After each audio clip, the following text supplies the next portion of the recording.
Welcome to Strange But True. Take a breath, slow down, and listen carefully. Some stories are documented, some are debated, some refuse to be explained. We tell you the stories. You decide what's true. Now, let's begin our journey. Ancient history is careful with authority. Titles are not given lightly. Power is not described casually. Legitimacy is never accidental. That is why one detail in the earliest records is difficult to ignore, not because it is dramatic, but because it is ordinary.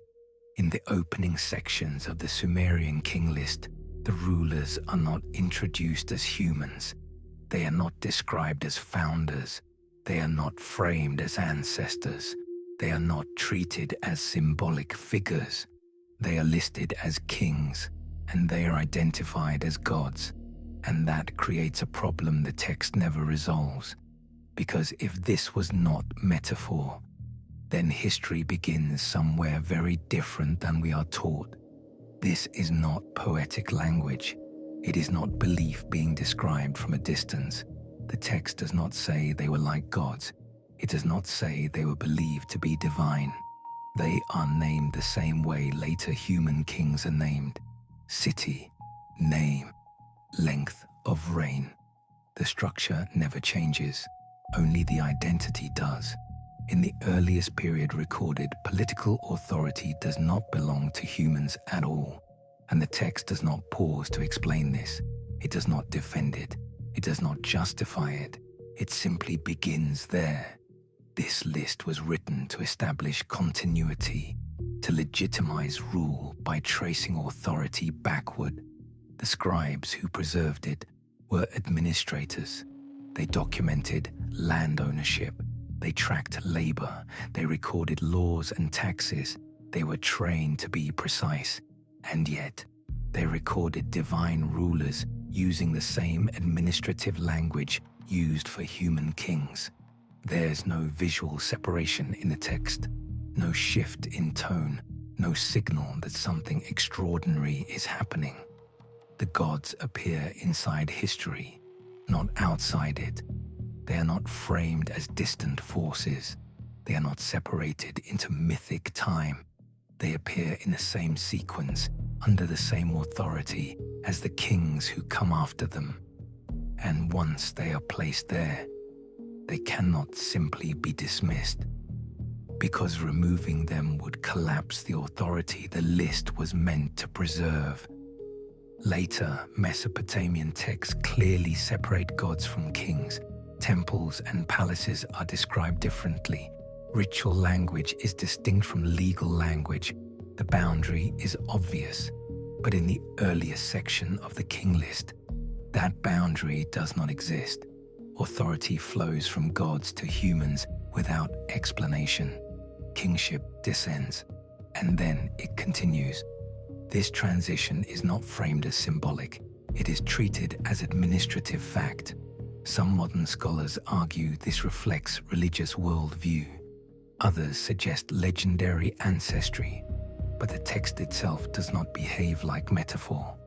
If symbolism were intended, the scribes had ways to mark it. They did not. Instead, they preserved names, cities, and reign lengths as if nothing about this period required clarification. More unsettling is how the list was copied.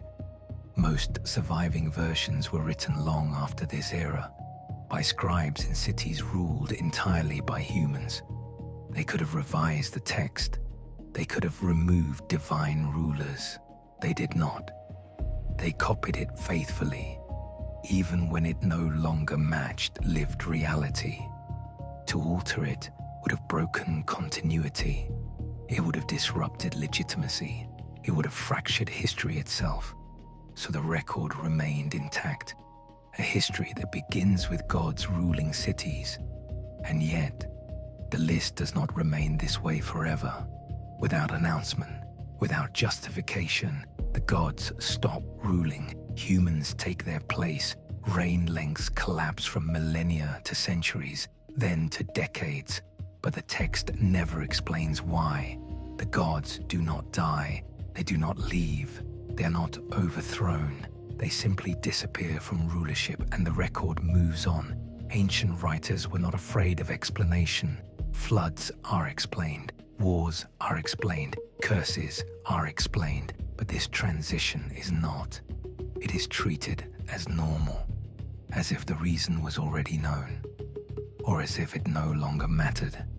The result is a historical record that preserves two incompatible worlds.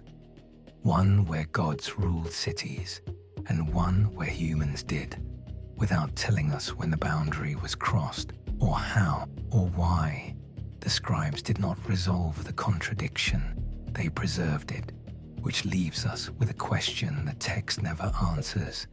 If God's ruling was not myth, and humans' ruling was not fiction, then what kind of world existed before the line between them was drawn?